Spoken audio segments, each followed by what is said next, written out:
and that we are now recording. Good morning, everyone, and welcome to another meeting of the NSA Ad Hoc Committee. I'm Brenda Harbin Forte, Commissioner and Chair of the NSA Ad Hoc Committee. We have with us Commission Counsel Sweden Nguyen. We have with us Deacon Reginald Niles. We have Mariano Contreras. We have Nikki Den. We have Jose Dorado. Have Deputy Chief Cliff Long. We have our Chair, Tafara Malele. We have Lieutenant Nicholas Kalange, and we have Pastor Jacqueline Thompson. So, good morning and welcome everyone. We're going to try to pick up from where we left off at our last meeting last week, and we can, so that we can close the loop. I think the first thing we'll do is just go through and just summarize the policies and see if anyone has any suggestions or additions to the policies that we need.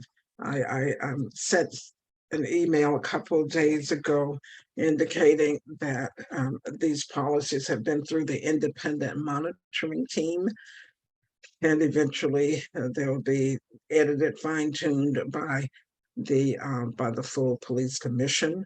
But I do want your views to see if there's anything that you notice that troubles you.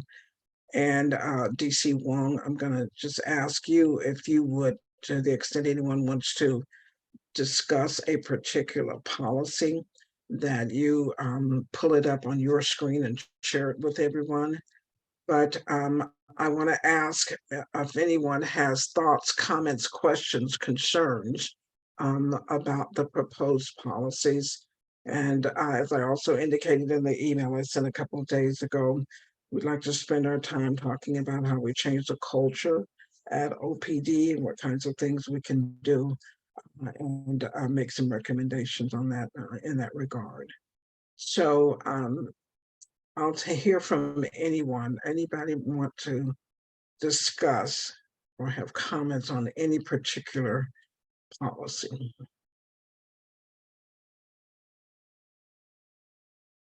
No, going once, going twice.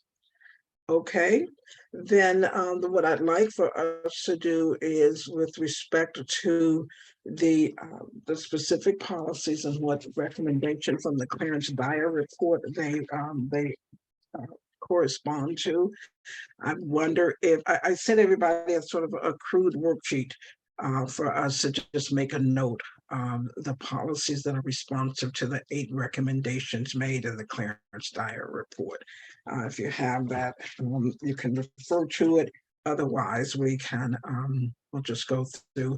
And Deputy Chief Wong, did you get that that crude worksheet? I know you all did a color-coded one, I think, that referred to the recommendation. But if you can walk us through what recommendations, what policies, rather, proposed policies that you feel are responsive to the 8 recommendations in the Clarence Dyer report.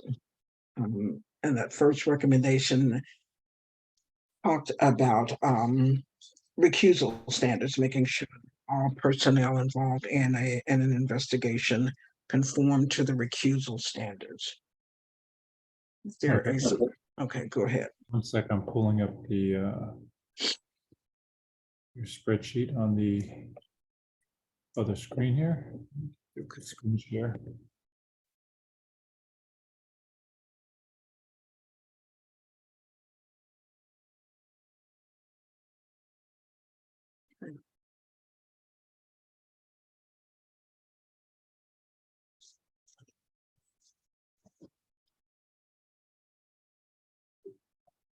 Okay, so everybody's able to see that now? Yes.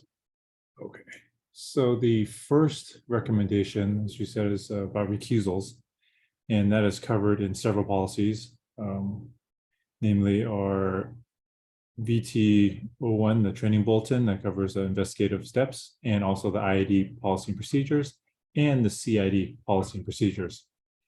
Okay, can you slow down and give us those references again?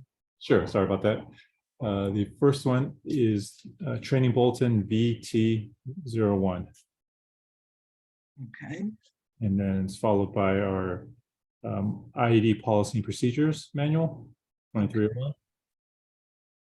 And then also the BOI policy and procedure manual, 2302.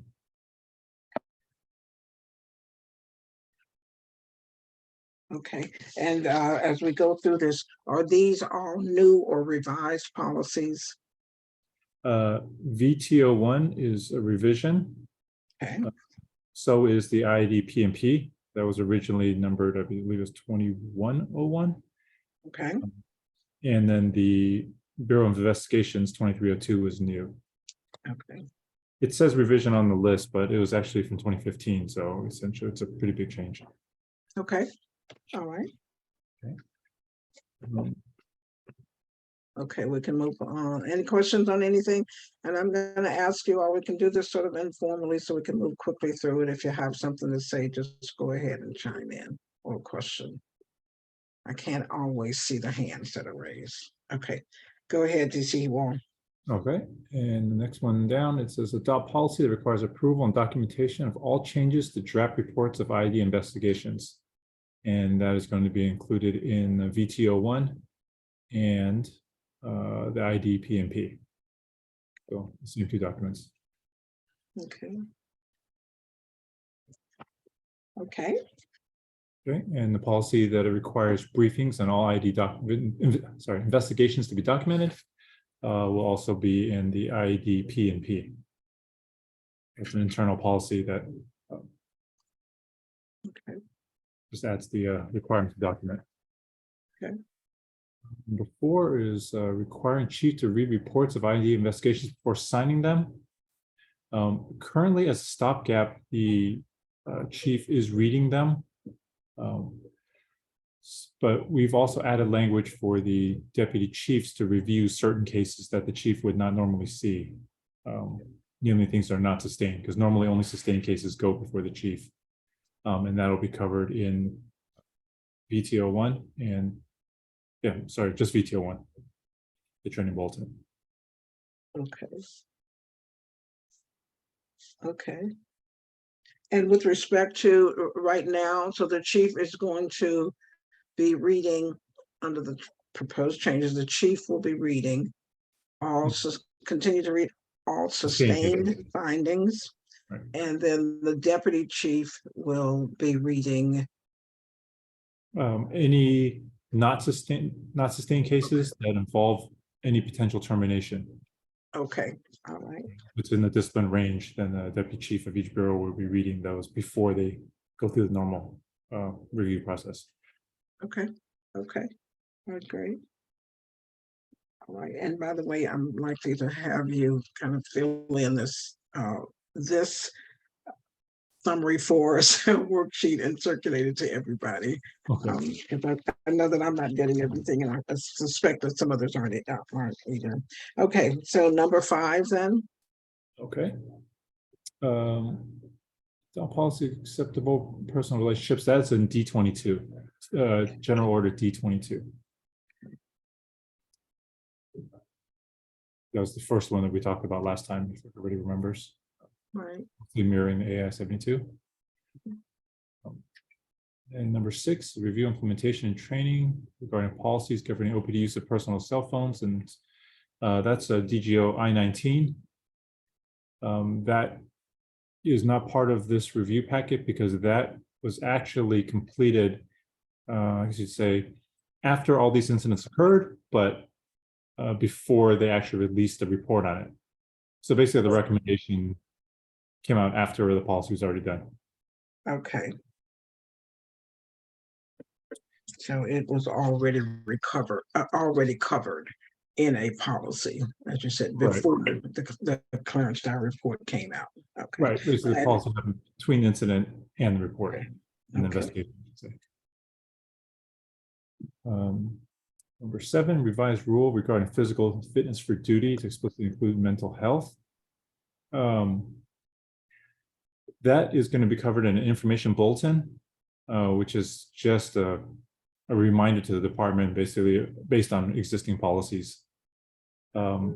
Generally, for mental health, we use the city's process. We cannot actually put you on fitness for duty evaluation directly from the department. It goes to the city's HR. So that's their process. That's why we use an information bulletin. I know part of the recommendation on this one was to include it in the manual rules, but we decided not to do that because it's one thing to say that you are not physically, in good shape to go perform your duties, and therefore we can hold that against you for not keeping yourself in better shape, I guess, right? But to say that you have a mental health issue that prevents you from doing your duty, we don't think that should be considered misconduct. That should be dealt with as a health, a wellness, a medical condition, and that's going to be done through HR. Okay. And so as we discussed this one, when the Clarence Dyer recommendation is to revise the rule regarding physical fitness for duty, the OPD's position is that you did revise the rule, or that you do not think that it should be revised to explicitly include mental health. Right, it should not be revised to explicitly include it. The way the recommendation read was almost to add it, because we have a manual rules that says you have to keep yourself in physical shape, able to do your duties. And if you don't, we can actually sustain you for it and have discipline, right? Right. The recommendation read basically to include mental health in that, which we see kind of problematic to say discipline you because you have a mental health issue. Okay. But we do have an avenue of dealing with it and to evaluate you, but that's done through the city. So when we report to the judge and who basically said, adopt all these policies, or basically give me a good reason why you're not, or whether you have any alternatives to alternative implementation, the explanation will be that OPD doesn't feel that we should that we should tell officers that they could be subjected to discipline if they have mental health issues. Right. The court's order was to either implement or come up with an alternative strategy or reasoning. Right. And for this particular one, we do have avenues of dealing with mental health. We have plenty of resources to refer you to before it gets to a fitness for duty. We have counselors, we have all that. And then ultimately, if you really are not capable of doing duty because of mental health, the fitness for duty process would prevent you from continuing to work, but you wouldn't be disciplined. Okay, all right. Anyone got any thoughts on this? Any questions? All right. Okay, and then the eighth recommendation. Review and improve policies, practices, training regarding investigations of members accused of criminal misconduct. That's going to be updated in M4.1. And also, let me see, what was I going to say a second ago? Oh, additional training. One of the things the recommendation pointed out was that there was some confusion between the IE process and the CID process. The criminal and administrative processes are not the same, and sometimes they will actually conflict, because the admin process, we can actually force you to give us a lot more information that would otherwise violate your rights as your Fifth Amendment rights. So bringing the investigators from both sides and cross-training them will kind of prevent that issue. That way the two of them can work together and know where their responsibility to interview stops and what they can release to the other side and cannot. Okay. I believe Ms. Contreras has a question. Yes, thank you. So as much as these recommendations are coming from the Clarence Dyer law firm, and then there's the orders or the policies that already exist, and you mentioned for number 8 there was M4.1. Mm-hmm. I'd like to, if you could, maybe provide us where I can find that, or where the ad hoc can find that policy, and then also because that recommendation says review and improve. That's pretty wide open.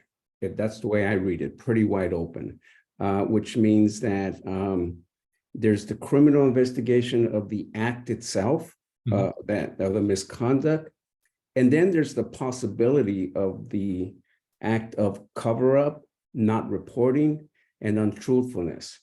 And so I'm just wondering, as much as we're asked to look at these specifically, but review and improve, to me, is pretty wide open. Can we look at that M4.1 and maybe consider changing language? Thank you. Absolutely. It's actually in the packet that was sent. Is that the one you sent, DC Wong? Yes, the one I sent after our last meeting? Yes. Oh, okay. Thank you. Very last one, group 2. Okay.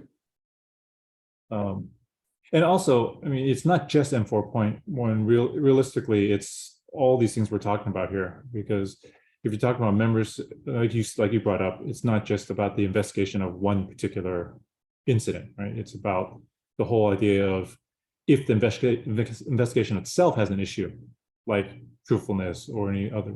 Right. So a lot of these extra redundant review processes catch some of these.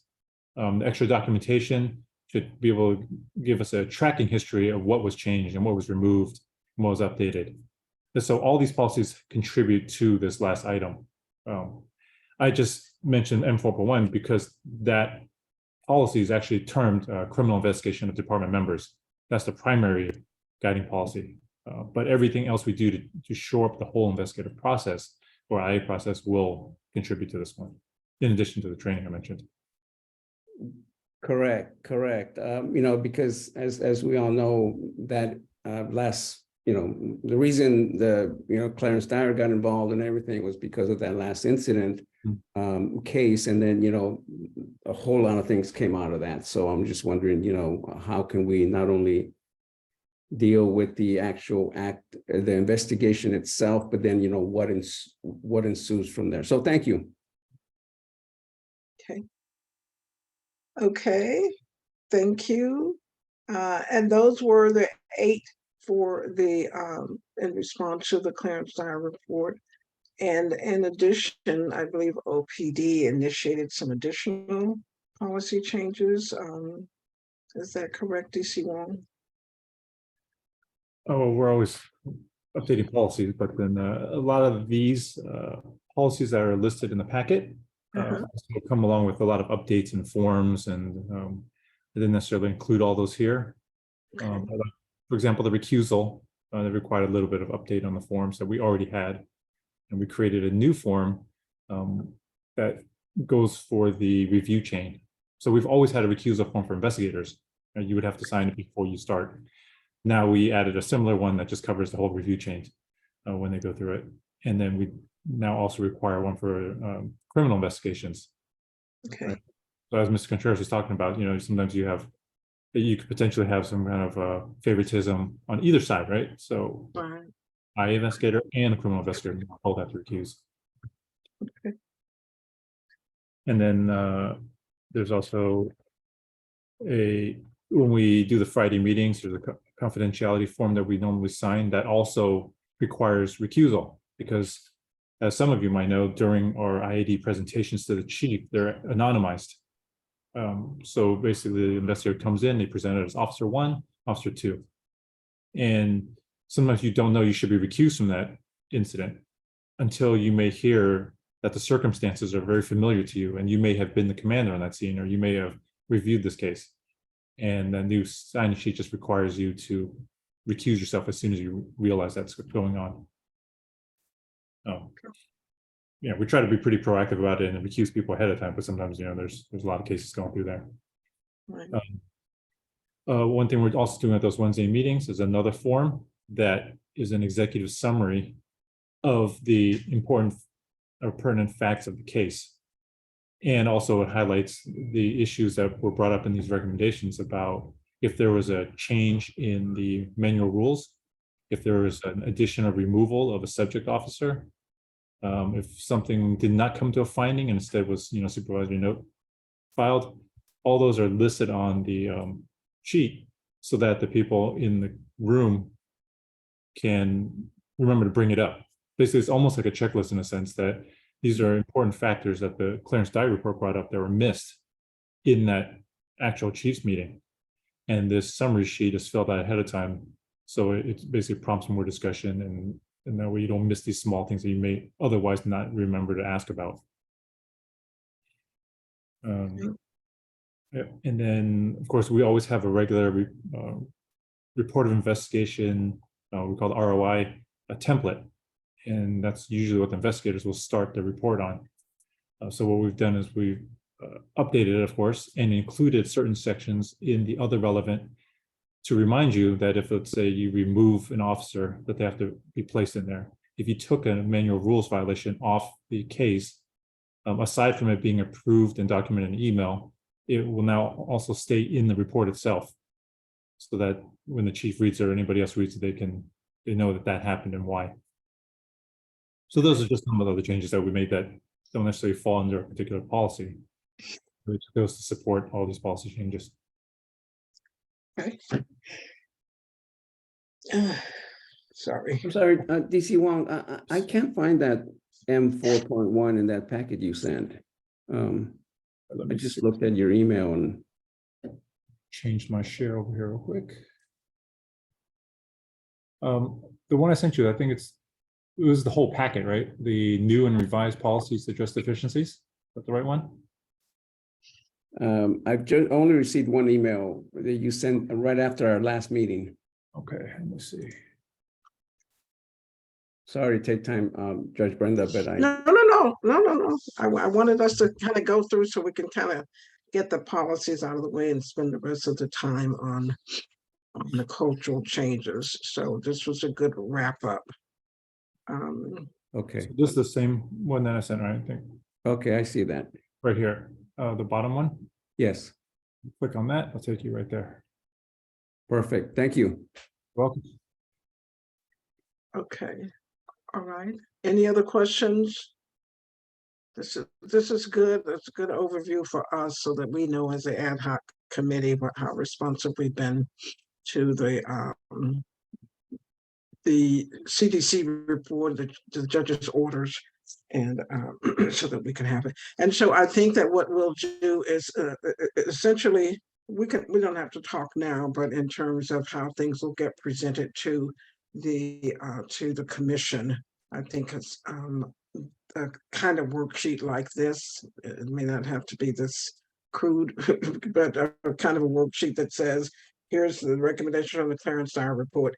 These are the new and revised policies, or existing and new and revised policies that are responsive to that recommendation.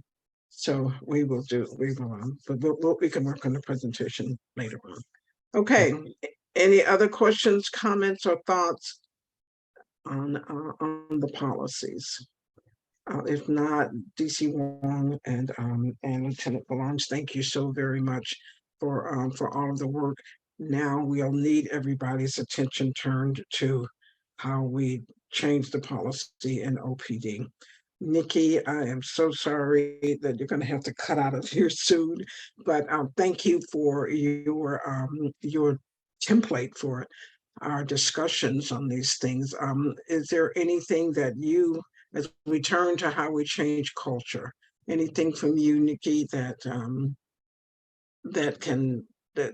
you want to share or start off the discussion, or even suggest how we start to approach this? Nothing else to add up front, but I'll check out the recording of this afterwards and catch up to what fellow commissioners and ad hoc committee members say. And sorry, I have to drop off early because last week of preschool. Oh, okay. All right. Thank you now. Take care. Okay. Bye-bye. And so one of the things that that I did was to send you sort of a, one of my emails, I think on Friday or Saturday or so, was to send you some PowerPoints. I'm not going to do a PowerPoint presentation or anything, but there was a summary page that that listed the cultural issues that we'd identified. And included in that, those were identified in our memo that we submitted to the court. And the additional one about untruthfulness was one that we felt was important to address as well as a cultural issue. So although it wasn't explicitly mentioned in our memorandum, but I did want you to see the entire memorandum, and you've had an opportunity, I hope, to go through that. But from a summary perspective, we can just talk about the identified issues that were that are in that that are in the you know what I'm going to see. I'm not good at screen sharing here, but we don't need the screen share to go through what we did, what we sent. So let me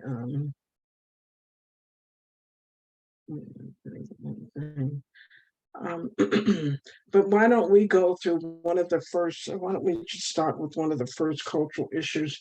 In fact, Twee, if you can even. Yes, Madam Committee Chair, would you like me to do the screen share then? Yeah, do you have my email that I sent on Friday that had the, it had the PowerPoint slides?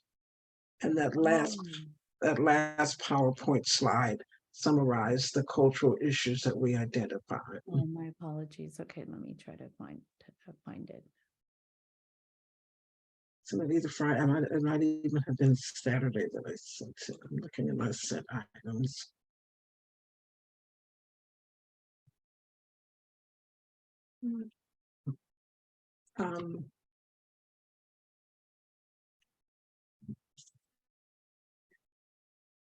Let's we can certainly start with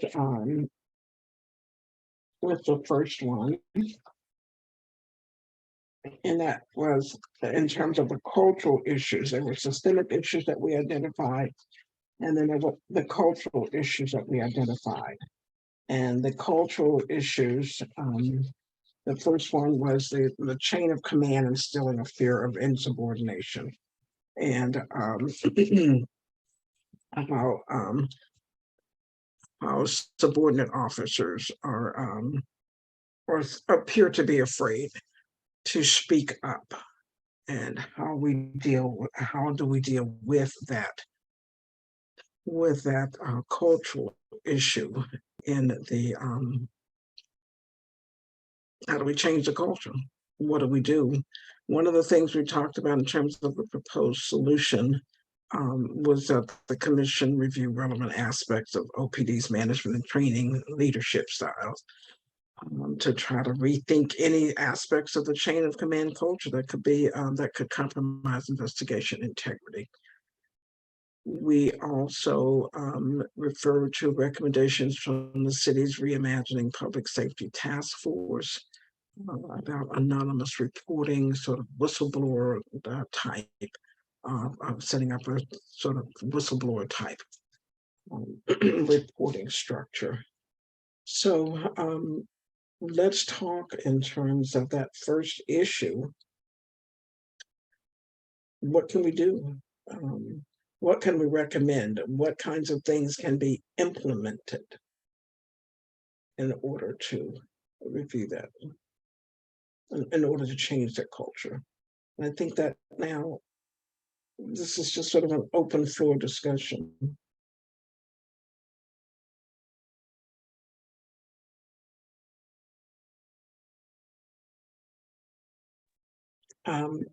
Anybody, any thoughts? Go ahead. I would respectfully suggest that if we're going to try to start cultural change in an organization like Oakland Police Department that has been in existence for a very long time and been thinking and acting the way it acts and thinks for a very long time, we have to recognize that it's going to take a long time to change its culture. That would be the first thing. The second thing I would suggest that it has to be bottom up change. It can't be, or we have not been successful in having a cultural change, a transformative change just by changing the chief or changing deputy chief or changing management. That hasn't worked. And if you know the history of Oakland Police Department, and that's all been documented by MacArthur Fellows, Jennifer Eberhardt. It's been documented by that great book that came out, Writers Come Out at Night. There shouldn't be anyone outside of the organization or anyone who's honest inside the organization that would refute the history and the character that's got us to this place where we are right now. And so that would bring me to my third point. We have to admit who we are and where we are. Cosmetic changes it's not helpful. Then fourthly, I would say we would have to strive for ethical leadership, ethical management. And what I mean by that, there's a lot of books out about professional organization and ethical leadership, ethical management. But you have to do the right things because it's right. Not because you want to get promoted, or not because you want to not upset one group versus the other, or not because it's politically expedient, but you do what is right because it is right. Oakland Police Department has a horrible history, and it has a horrible situation right now. Not 6 months ago, not 10 years ago, right now. And so how we get to that, we have to bring in, I think this is my fifth point, is, you know, their union and management organization, because they are the great stakeholders in this discussion in transformative leadership. They're the one that has the ear of the officers who we want to transform. And so those are my 5 points. So if I can build on that and clarify, are you suggesting even that the union rep be on this ad hoc, or the union president be a part of this ad hoc? I don't have a problem with it. I mean, I don't have a problem with it at all, because I know I've been down this road before, and we can do all the cosmetic things, and it gets us nowhere. And either people will ignore whatever you write, that's the transactional, these policies that we spend a lot of time doing. I like what Pastor Jackie said last week there, the last time we met. They're very important, they're very necessary. It's not either or, but they will be ignored or sabotaged. And then the person who is advocating whatever change that it is can be sabotaged. And I think we've seen that in the history of this department. It's a very unique situation we're in right now. And I applaud the 9 people that are here today. But whatever we come up with, it's not a panacea. We know this. I would see this as a 3 to 5 year change. We have to get a new departmental vision, build on the mission statement. We have to look at hiring. We have to look at training. We have to look at discipline.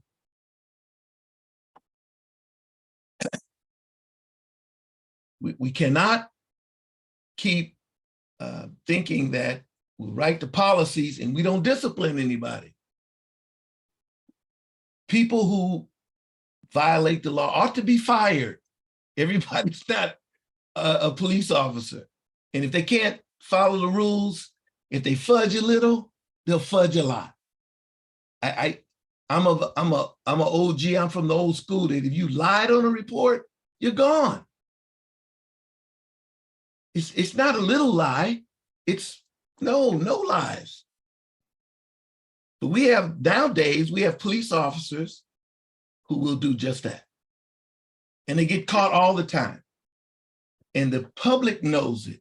All you got to do is turn on your YouTube, and all across the country, it's one officer after another, doing something that's untoward. That doesn't mean every officer, and we always got to quickly say that in every good officer who is good, an ethical officer, and they know who they are. We're not talking about you. We're not talking about the majority of the police department. We're only talking about, in my estimation, maybe in Oakland's case, maybe 10 to 15%. And they do the egregious things. Egregious things. And so when these things happen, people ought to know, look, we're going to get rid of them, and they ought to be prosecuted. If you have lied on reports and paid off witnesses, and people have done 10 years in prison because of your prevarication, somebody ought to go to jail. Let me chime in there, Reggie, because you bring up 2 points that are kind of counter to each other. You bring up that they should be disciplined, they should be fired, they should go to jail, but then you also said that you don't have a problem having OPOA involved in this ad hoc. Well, that just doesn't mesh with me, because OPOA is going to fight everything you mentioned all the way. And so maybe not right now, we don't involve OPOA, or maybe not ever in ad hoc, but when it comes to the policies and the implementation and the accountability part of it, then they have to somehow have a buy-in in this, and that they are not, I don't consider OPOA a union, first of all. They don't, I don't remember the last time they were advocating for better working conditions, better pay. They're always active when there's a misconduct issue, or when they want to put out a public narrative that there's not enough money in the police department, and that's why there's an uptick in crime. So that's my personal bias when it comes to the OPOA. But so I do have a problem getting them involved here. So if that was the case, I would be against that. But it is important to have that mission statement. I like those 5 points that you brought up. That first of all, it's going to take a long time. We have to be real with ourselves. It's got to happen from the bottom up.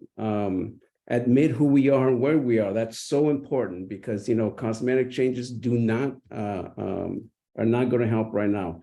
And then the ethical changes that you talked about, leadership and management.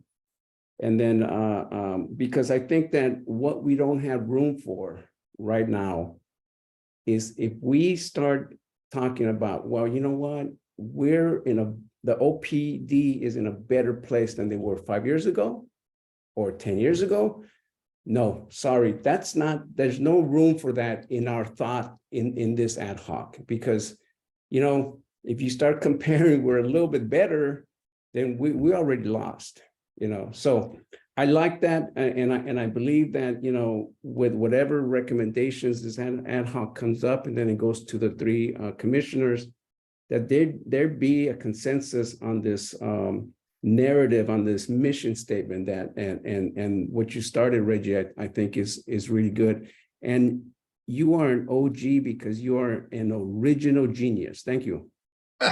Yeah. You may want to take this pushback. Let me push back a bit. You may want to take that back from me. Let me just say this. I'm not expecting to sit down with the union, and it is a union. You know, police are not supposed to have a union, but come on, tomato, tomato. Let me just say this. If we don't sit down with them, we get nowhere. We have to admit, who are we dealing with? We are not going to transform this department unless the rank and file buys into it. Now, if we don't talk to them while we're talking, they're talking too. They're talking at and they got great advice from great attorneys. They're talking in their choir practices. They're talking at one another's homes. They're talking over a beer. They're discussing these issues. So if we don't engage them and say, look, we want to meet you halfway. But if you don't, you know, maybe you don't get the raise that you want. Maybe you don't, because we want a change in behavior based on the salary that you think you deserve. That's the mother's milk of unions, because it's always salaries and benefits. Excuse me. If you don't negotiate with them and talk with them, then you become the outside enemy. And so you can write and develop all you want, and they'll just sabotage it or ignore it. And so I don't think we transform a dragon into a lamb. I just want to say, look, what do we agree upon? What are the things that we think are important? One of the things we have to agree upon, I think I mentioned hiring, but I want to go just a little deep on this. It seems like we're all departments, not just Oakland, but all police departments are after the same candidate. And that candidate is somebody who lives in Butte County or some far away, and they're the only one who can be a police. That has to change. If Oakland has to be policed by folks who live in Oakland. And if we can do that, this is no slight on anyone who's from Butte County, but I think folks ought to police Oakland who's from Bushrod, Arroyo Viejo, DeFernvery Park. You know, well, wait a minute, that's racist. They can do the job just like anybody else can. And so they're there, the people are there. It's a great job. It's great salary and benefits. So how do you change that if the union doesn't change? They'll just find a way to kill your candidates, or they never find a way to hire them. Or the process is so damaging to anybody who's local, they never get through it, or they rarely get through it. So these are great challenges that we have. But if you want to have peace and you want a better progress, you gotta make overtures to who you see as is the problem or the enemy or the obstruction. You know, you can't ignore them. They're there, and in fact, ignoring them makes them more stronger. Okay. So I'll stop there. I've talked too much. Any other thoughts? I agree that things have to be done from the ground up, so to speak. And I think that goes into the recruitment. Who's in the academies? And there have been some outreach, and the academies look very, very different than they did in years past. I think the numbers of women coming into the academies, it kind of goes up and down, but we look at academies. And I also want to just say that I think we have to recognize the progress that's been made, and we do have to acknowledge that there have been improvements in the police department, and that's not, you know, it has happened. And to say that it's perfect, absolutely not. Absolutely not. but I think everybody acknowledges that this is not the same department as it was before. It has some of the same issues, yes, but to say that we're not even going to acknowledge the changes that have been made, and certainly particularly a culture change, and I think particularly under Chief Armstrong, there was beginning to be the culture change. Things were different. The academies look different. So there has been some improvement. And I think you meet people where they are. And that's not to say that you excuse any additional attempts to improve things. It's going to constantly be improving. But I don't think it's fair, and you may find this heretical.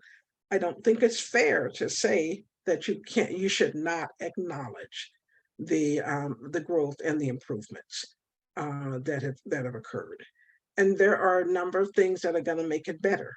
This is not the department that we want to have 5 years from now, that we want to have even next year. It's still not there. But we're not where we're supposed to be, but we certainly are not where we used to be. And so, and I use we intentionally, because it is the citizens of Oakland. I live in Oakland. I've been the victim of crime in Oakland. In fact, a few weeks ago, somebody shot through my front door. I don't know where it came from, but it ended up in my wall or someplace, and nobody can find it. Nobody knows where it came from. I had my license plate stolen, my car parked in front of my house and stuff. Somebody stole my license plate. I mean, somebody hit my car, hit and run. So I live in Oakland. There are issues in Oakland. And as I said, I've been a victim of crime. I've had family members murdered and stuff in Oakland. I've been through it all. There are some good things, and there are still things that need to be worked on. So I don't think that we should denigrate the efforts that have been made to make change. We don't have the magic bullet yet. A bullet might not be the right word, but we don't have the magic formula yet. But that's what we're talking about now. How do we get there? How do we get there? We need some practical ideas about how we get there. What can we do? What can we, as the commission, as an oversight, what can we do to improve, to make sure there's constitutional policing in the city of in the city of Oakland? So we have some good ideas, and yes, we need to look at it, and it's not going to come from the top. And people who come in who are change agents, there will always be someone after them. If you are going to lead organizational change, there is somebody who's going to take you down or try to take you down and undermine you, because they don't want that organizational change. They want it to be just like it was before. I want to be able to lie. I want to be able to decide that, this person is a bad person on the street there, and I want to take that person down no matter what. And if it means lying in police reports and everything, then I ought to be allowed to get away with that.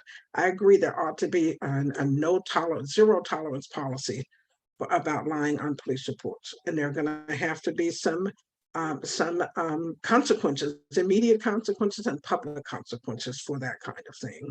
And you just have to get the message across that it will not be tolerated. So, but anyway, I see the chair has her hand up. Go ahead, Chairman Lilly.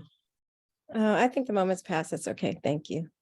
I'm sorry, you're gonna pass. Okay. So what do we do? Mariano, you're good on these ad hoc committees because you are so passionate. But what do we do? What do we do? We're not saying we're accepting the way things are now.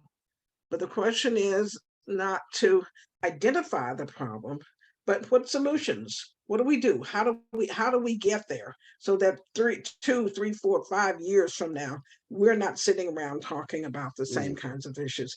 And the pessimistic side of me says, we may always be talking about these kinds of, there's always going to be a bad apple somewhere. There's always going to be 1 or 2 bad apples, but how do we have the culture change so that the majority of officers are going to be doing the right thing?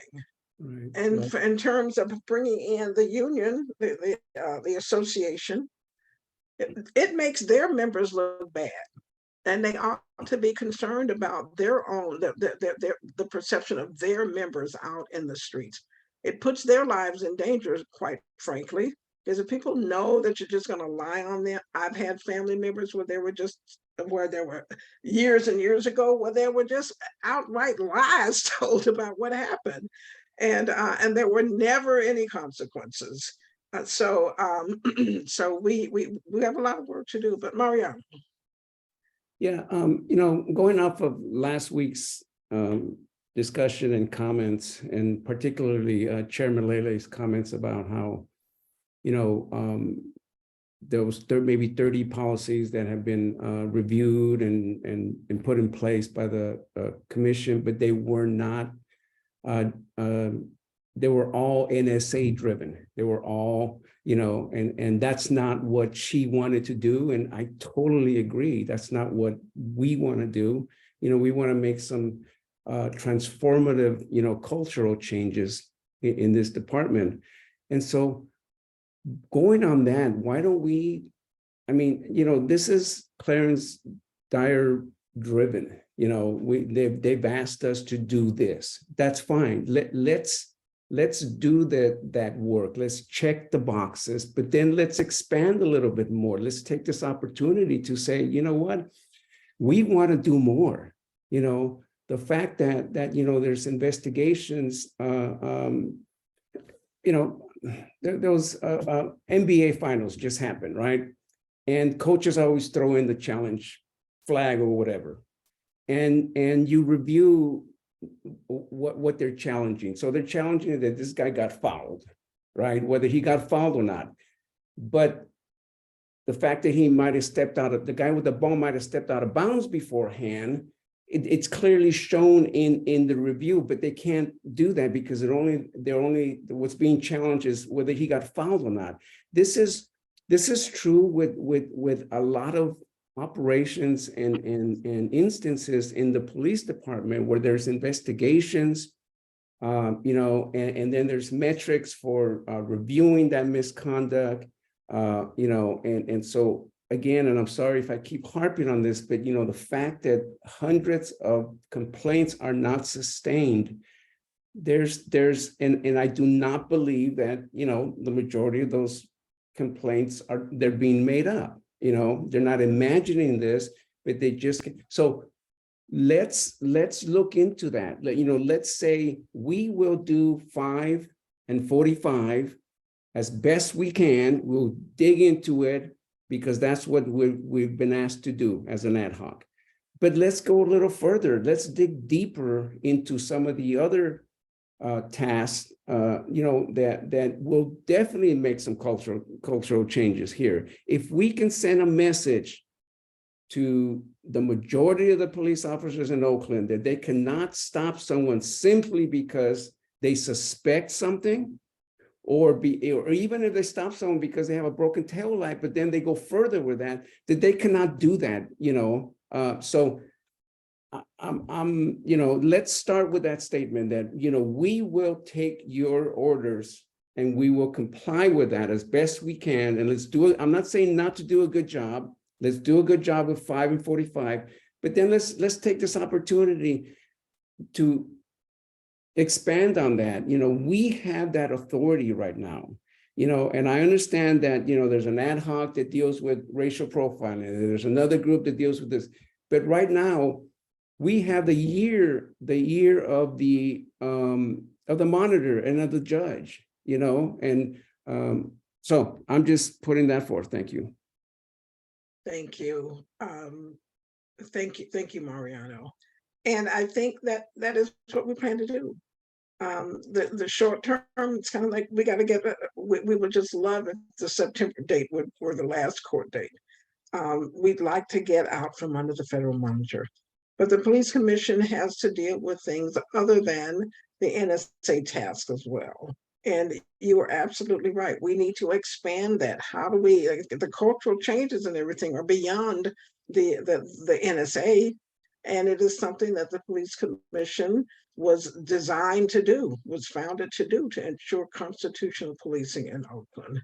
But we have been tied up with the NSA stuff, and we sometimes, there's just not enough bandwidth to do everything that should be done in Oakland to improve things.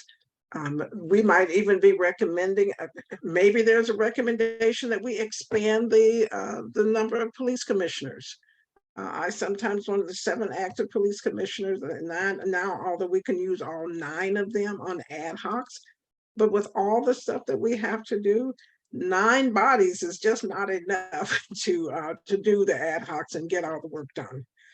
Because you see the meetings that even you are attending, and many of us on the commission are on more than one ad hoc. So we are doing that. We're having these meetings that start at 5:30 sometimes, and they go until 10:30, 11:30, 12 o'clock. In the meantime, we're doing tons of other stuff. So how do we do, if we're going to have an effective oversight body, how do we do that as well? And there are still policies in OPD. I think DC Wong and Lieutenant Calandro, they haven't been looked at in 10, 15 years. They are so outdated. There's a whole list of them that are outdated. And the commission hasn't had time to look at all of those other policies that should be rewritten and revised and amended.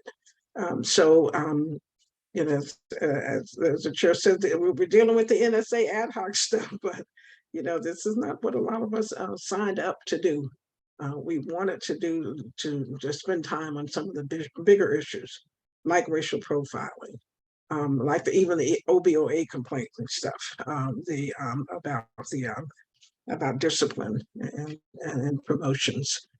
So anyway, so let's think outside the box. Let's kind of like, if you had the power to dictate exactly what happened, what would you do? Where would you start? What would you do? What would you say? How would you do it? How do we implement it? What do we do? We can certainly look at training, and we can look at recruitment. And I do think that when the police department started going to like to Merit and Laney and recruiting there and stuff, we got a much more diverse group of applicants, and the academies were much more diverse. When they started saying we want Oakland residents here, we got more Oakland residents. It's a question of getting them through the academy too. All of the new recruits, they have to get through the academy.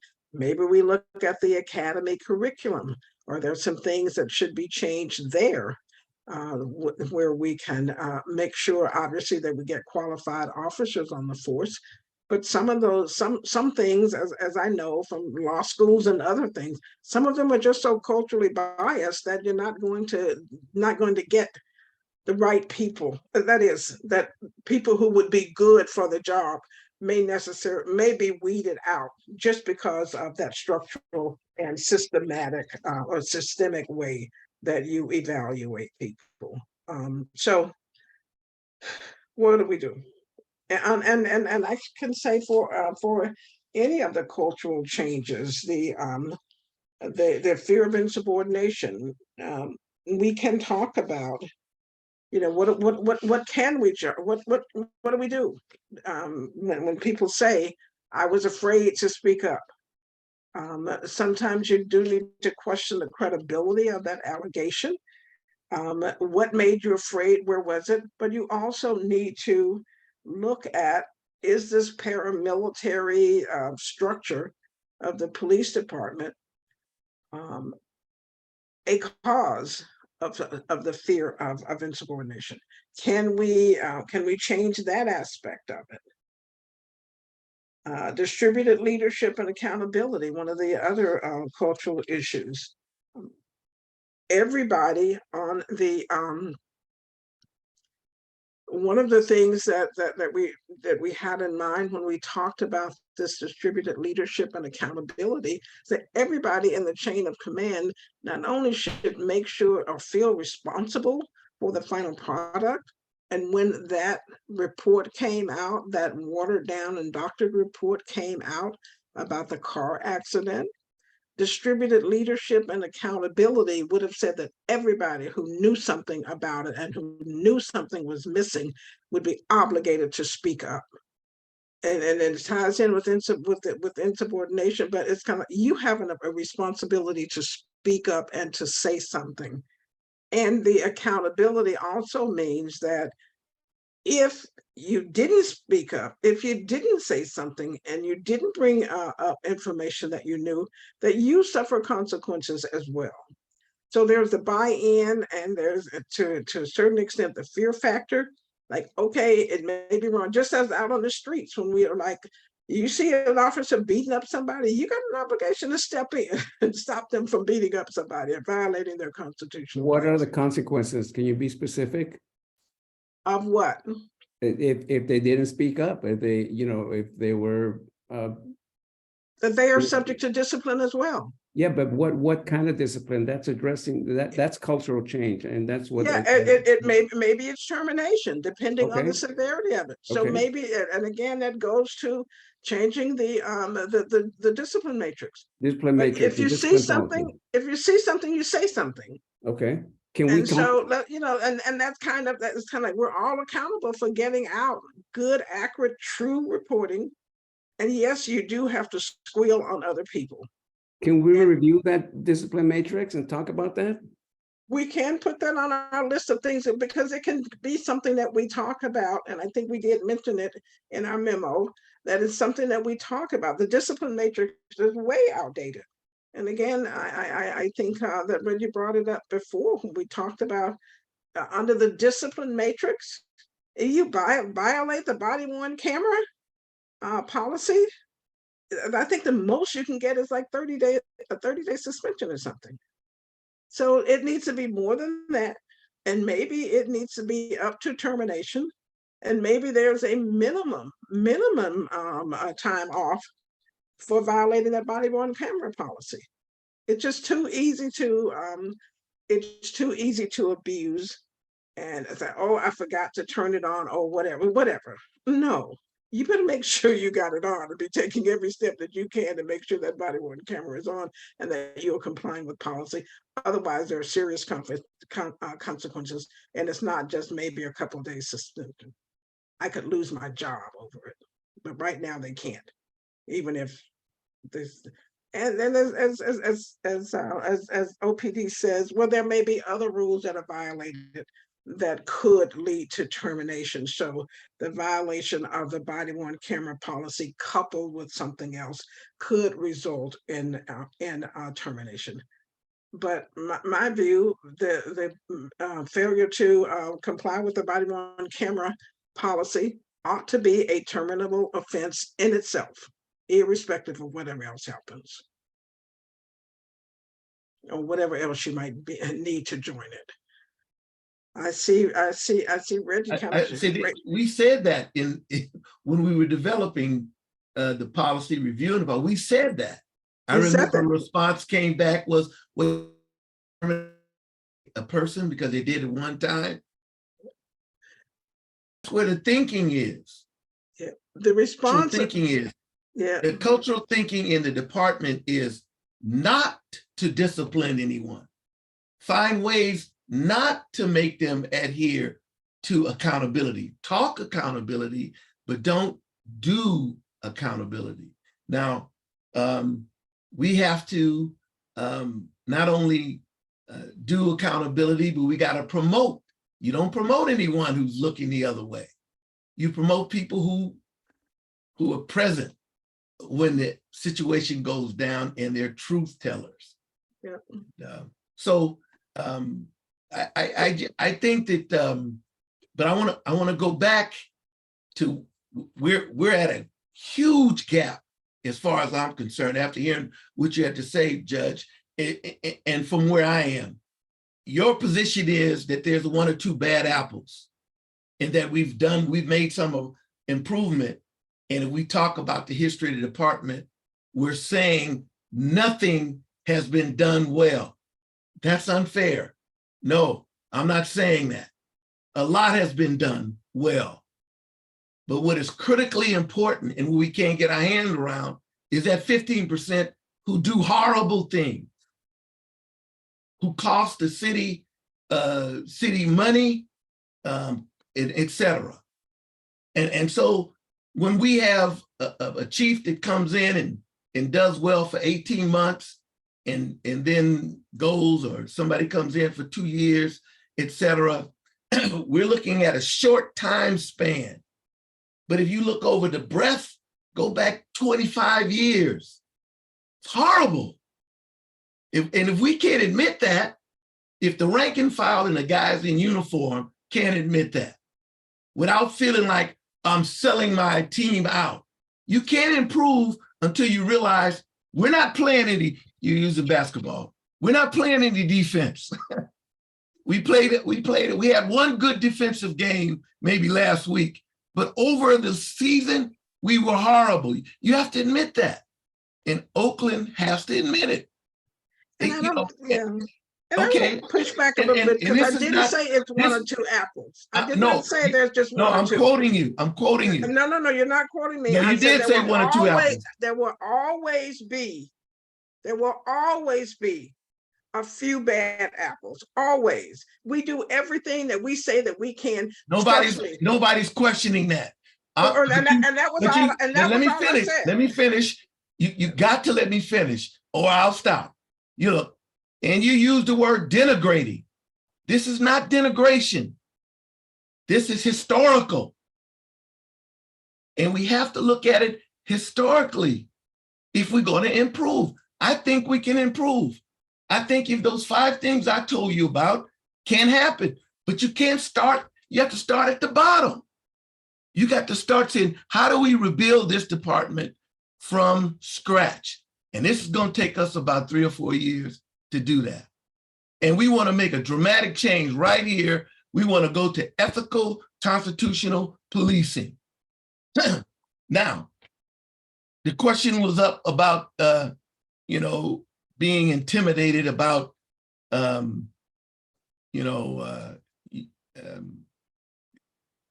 use the word squealing. We don't want to report because we're afraid. I don't buy that. I was a police officer too long to buy that. They don't want to report because it's not their business and they don't want to get into it, so they look the other way. And so if you can't prove that I look the other way, I'd rather not have the problems that comes with it. I don't think anybody in the department is beating somebody up from telling the truth. This guy is stealing. This guy's in uniform and he's having sex with arrested people. This guy is putting his hands on female arrested folks. I think they're not doing it because they're not encouraged that if they do it, we're going to celebrate you for doing that. We can change this, but we have to admit where we are, and not from 2 years ago. I'm talking 25 years. That's the culture of the department, or maybe 50 years has developed the culture department. You hire somebody, if they're Black or brown or female, and if they're from Oakland, it's hard for them to get onto the department. They're in the military and they're out of Pennsylvania or some other state, you may get a shot. But if you're born and raised here, it's difficult to get through that field officers training program. That's part of the cultural change. Who do we want on the department? And what kind of person do we want to deal with the diversity of Oakland? Okay. I'll come back. Again, I'm going to push back because I think that what you're saying about what I've said is taking it completely out of context. We have to start where we are. And I don't think that anybody on this ad hoc thinks that what has been going on in the city of Oakland is okay.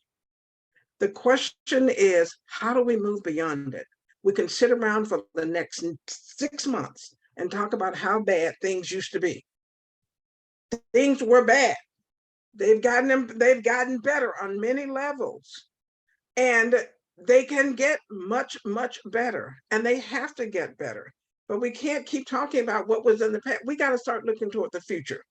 And that's what I want us to do. We have to figure out how we don't have to have this conversation or to the same extent a year from now. Yeah.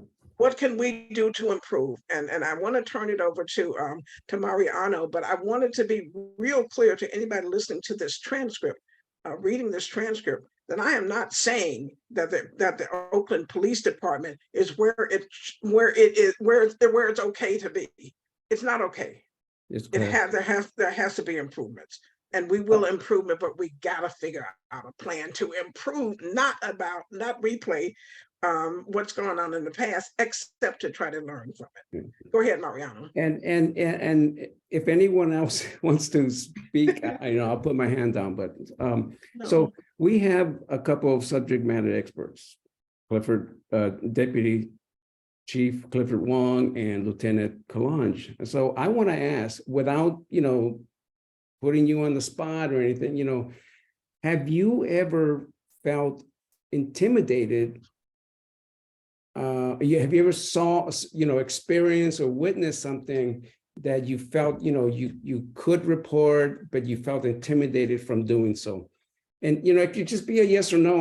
Like I said, I don't want to put you on the spot, but, I consider you're here because you're subject matter experts, right? And we're talking about law enforcement, and that's what you are. So do you mind answering that? No, not at all.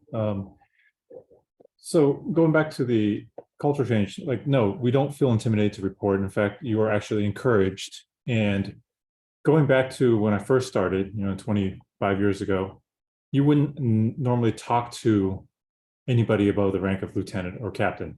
You'd go to your sergeant goes to lieutenant. It was very strict.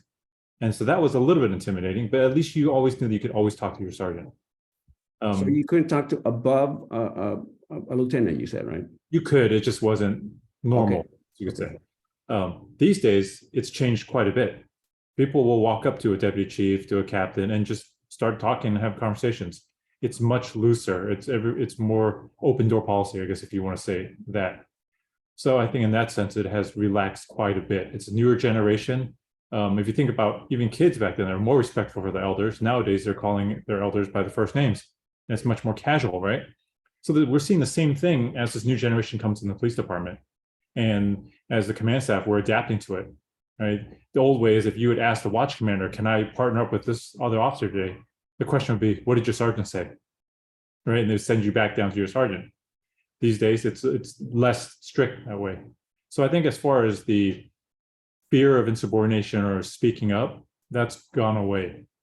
Now, to reinforce that on the other end of it, you asked earlier, what's the consequence of not reporting something? Well, if you, in these days, and this has been a big topic with the monitors and plaintiffs' attorneys, is if you unintentionally miss a complaint, let's say the person in the back seat is just, you arrested me for no reason. And as an officer, you didn't recognize that that was actually a complaint of misconduct. You would later be sustained for that and receive anywhere from a 5-day suspension up to a termination. Okay, those tend to be in the lower end because that was sort of unintentional. It wasn't like the person said, I want to make a complaint, and you refused, you just didn't recognize it. Now, that's that's a counseling to 5 days. If you do your second time, that discipline goes up to 2 to 5 days. If you get onto the third one, it's a 5 to a 30-day. And this is for an unintentional. This is like you just didn't recognize it. Now, if you came up to me and said, I want to make a complaint about that officer, and I was like, you know what, I'm not taking any complaints today, and I just blow you off, that's a 30-day termination. And then the second time around, it's a termination. So we do take the lack of reporting and the lack of recognized complaints seriously. And you think about it, the root of it is back in when this whole settlement agreement started, because people were not investigating complaints. So we're keenly aware of identifying and addressing complaints from citizens. And sometimes almost to the point where we have a lot of cases where it's not even necessarily a complaint, but to make sure we don't miss it, we investigate it anyways. So hopefully those two things kind of answer part of that question. Yeah, they do. Thank you. All right, very good. And I also want to say, in terms of the discipline matrix, we could not put in the body-worn camera policy a discipline that did not exist for violation of that policy. So it was not the policy in terms of the body-worn camera. It is the discipline matrix that says that we can't do it. Now, when the discipline matrix is revised to provide for termination for violation of the policy, then the policy can be amended to give everybody notice that violation of this policy can lead to discipline, including termination. So, but you gotta amend the discipline policy. Who said that? Who said what?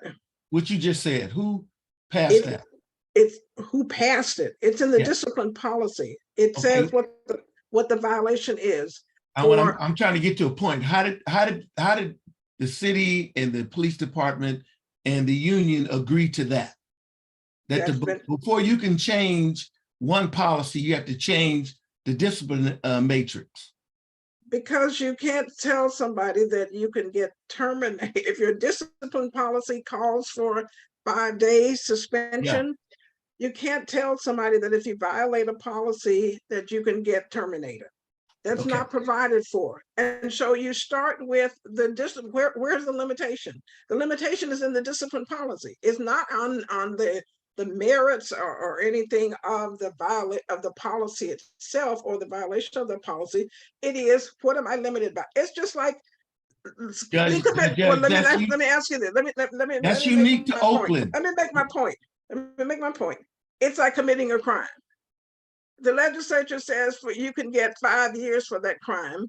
You cannot give somebody 10 years for it, or even tell them that if you violate it, you can get 10 years in prison. That's simply not true. What you do is, I thoroughly understand what you're saying. Okay. What I was trying to get at is just this, that what you just described is unique to Oakland.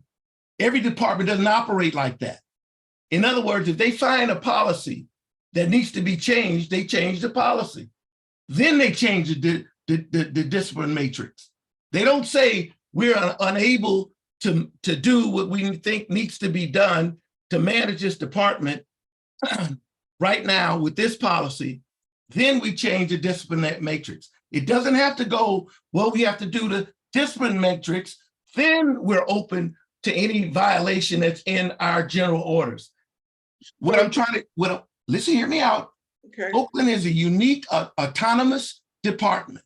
It does its way of managing how they want to do their way of managing. And what they've done is made it so circuitous and so difficult to get discipline through that nothing happens. Or they make a gap in the policy so wide that a Mack truck could drive through it.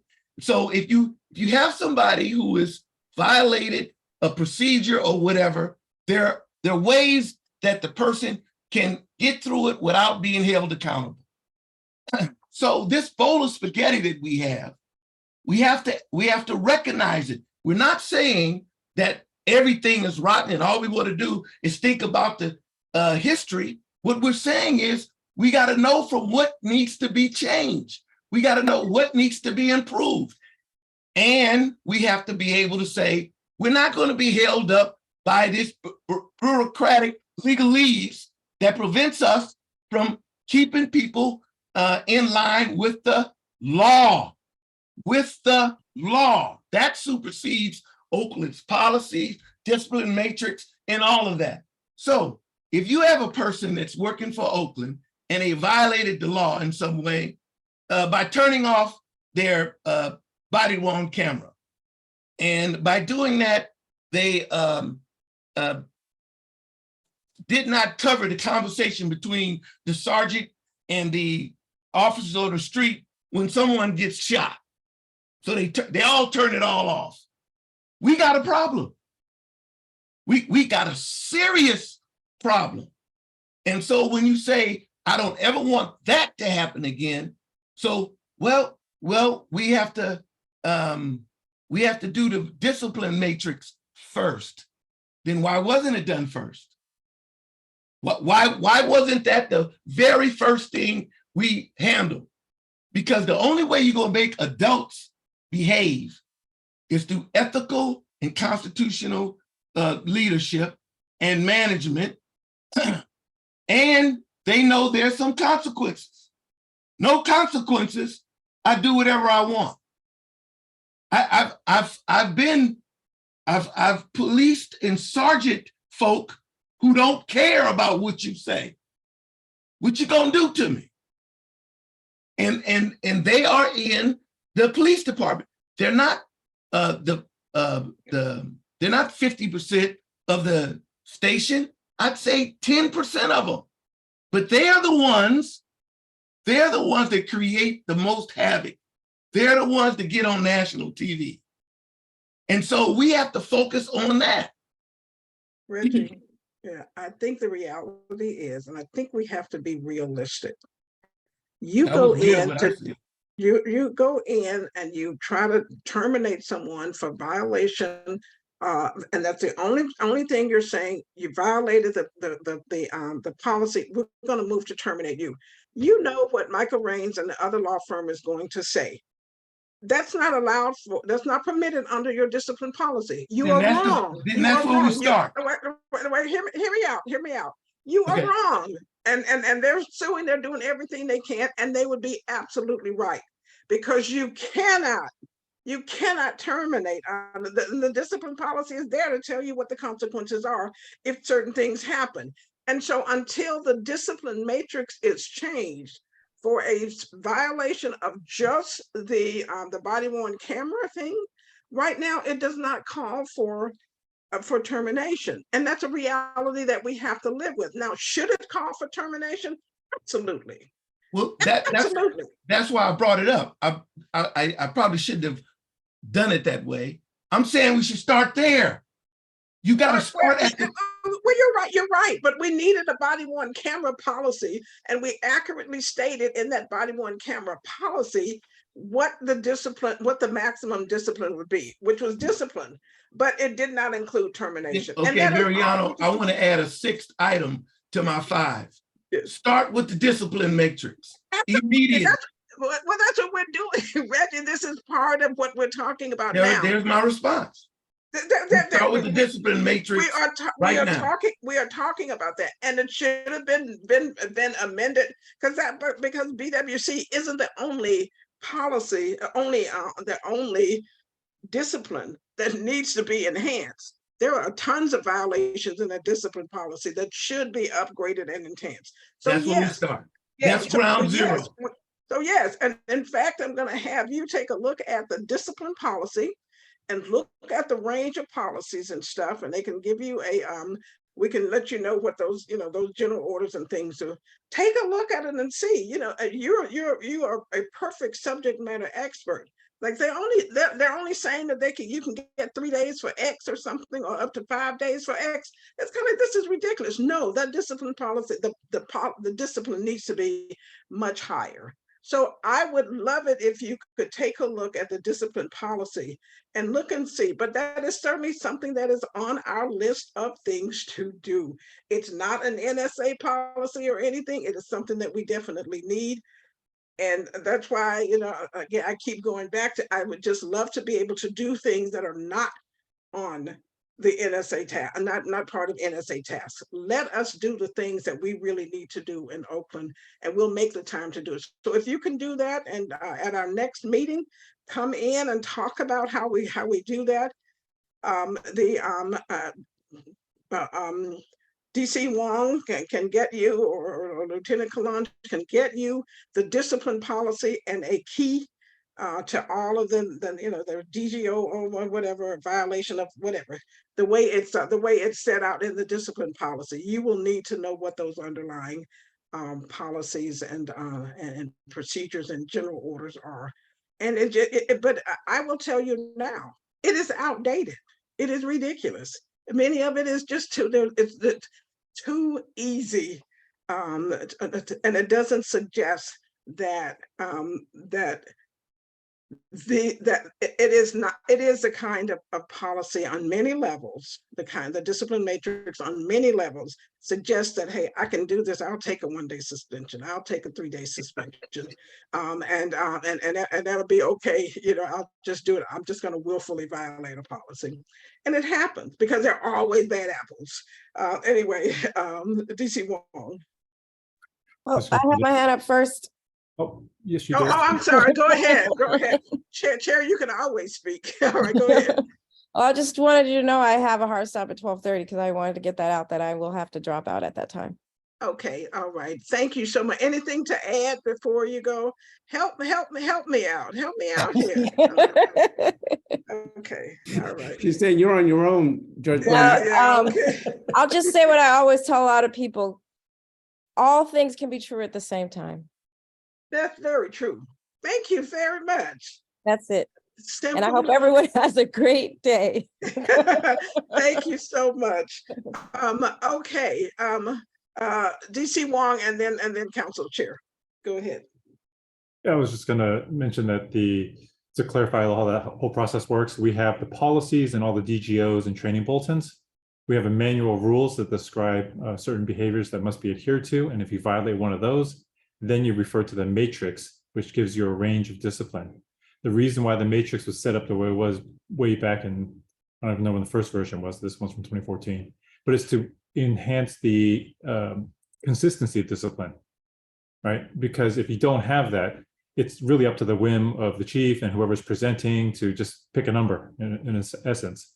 This way, it keeps it a little more consistent. It categorizes it. You can look at previous behaviors, aggravating, mitigating circumstances to land on a certain discipline that will be consistent and hold up during arbitrations so they don't get thrown out and reversed.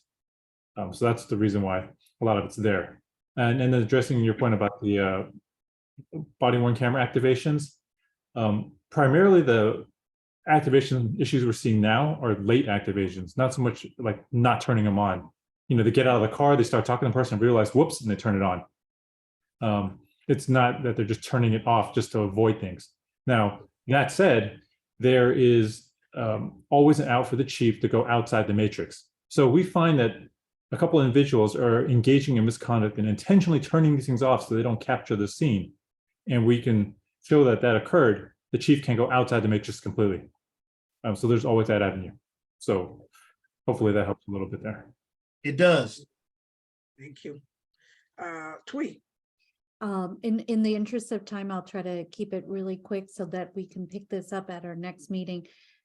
One, under the charter, the commission does have an ability without being asked to review a policy. So if through this NSA ad hoc that you wish to review the discipline policy and the attached matrix with it, please know that you can make that recommendation and we could put it as part of that holistic conversation around culture change.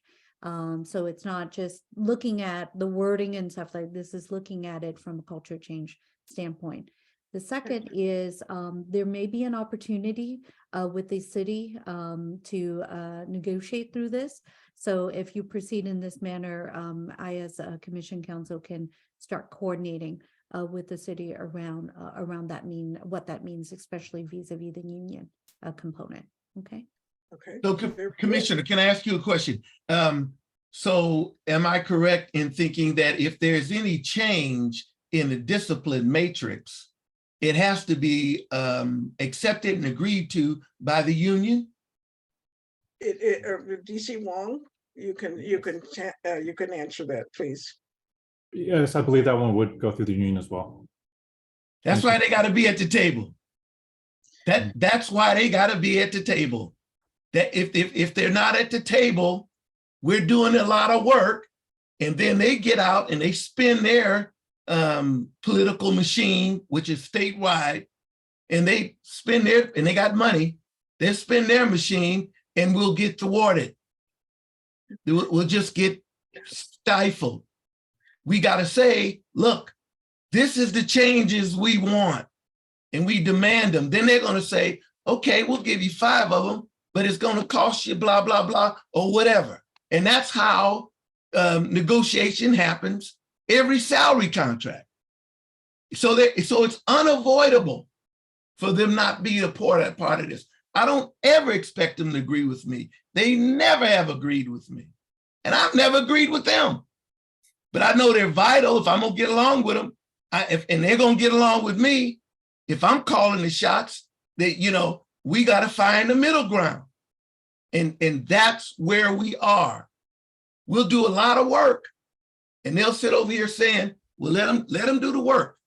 What you just assigned me to, Judge, is a lot of work.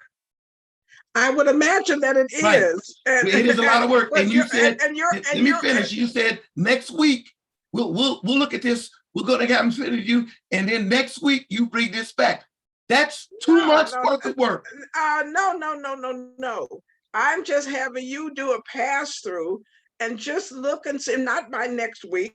Okay. But a pass, because this is going to be a long-term process to try to get the discipline, but to look through and see, and there are some things that you can look at and say. I just want to be clear about that. Yeah. No, not by next week. There are some things you could look at and say, okay, a violation of this. Okay, well, that range of discipline, that seems reasonable. There are others that you might look through and say a violation of, oh, no, they need to increase that. Now, at some point, one question about the union, the association, is when they're brought to the table, because they have to be brought to the table after every policy change. When the commission approves a policy, correct, DC Wong, it then goes to the association, BPOA, and they have to meet and confer about that. And so then during the meet and confer process, sometimes things will come back to the commission that the union has requested that we change or something, or that needs to be cleared up. And then if we decide not to, then there's another process that can still, I guess, go to the city council or something. So there is another process. So they're going to be brought in. The question is, we have to decide, you bring them in now, we want 10 changes. They are adamantly approved, disagreeable to 5 of those changes. When we have them at the table right now, we're kind of stuck with, okay, then we're only going to move forward with 5 changes. If we decide that there are 10 changes we want, and we go through those changes, and the policy has all of those 10 changes, then it goes to the union, and the union may still say that we're only going to be agreeable to 5 of these, but we still have the 10 that we've recommended, and it still could probably go to the city council for the city council to approve all 10 of those changes. So there may be a downside to bringing them on early on. Yes. I recommend that we agendize that OPOA invitation for next time, because OG Laos is starting to convince me that maybe it is time to include them now, because regardless of whether they're at the table now or not, it still has to go to meet and confer. Yeah, and they'll get a second shot at meet and confer. Yeah, right. Do them now. They don't agree to what we want. Right. But if we get them, I want to get them on record. Then it's no different. Mary, I want to get them on record as why you don't want this. Right. Exactly. Yeah. Why do you see this not a problem? Yeah. And we need to. I'm also going to suggest this. Let's let me just say it like this. Is it possible for us to operate by thinking that the police department needs to be totally rebuilt without feeling that we're denigrating policing? I mean, can we get our minds to that point? And if we can't, we need to work on that, because I don't know of another, I'm not throwing rocks, but I don't know of another department that hasn't done that. Los Angeles had to do it. San Francisco had to do it. Berkeley had to do it. Richmond had to do it. You really say, okay, look, We know we had great heroic guys and women, but where we are right now, we need to start from scratch. And I'm not going to be offended by saying that. If we can't go there, we don't know what needs to be rebuilt. We assume things. And okay, for example, if I pattern the way I think about Oakland Police Department based on Deputy Chief Clifford Wong or Lieutenant Nicholas Colonge, everything is wonderful. We know it's not. We know it's not. So we gotta be able to take worst case scenario and build up from there. Let me, okay, I think that's a great idea. And I think that maybe what needs to go to the full commission All right. is a presentation from the jurisdictions that have thrown out their police departments and started over. So then the whole commission is educated and including what happened, what did you do, how did you throw it out and start to rebuild, what were the issues that led to it. But I don't think that that's I think that's an education for a commission meeting, and we can talk with the chair about. Let me also, last thing I'll say, most departments, they want to forget the bad.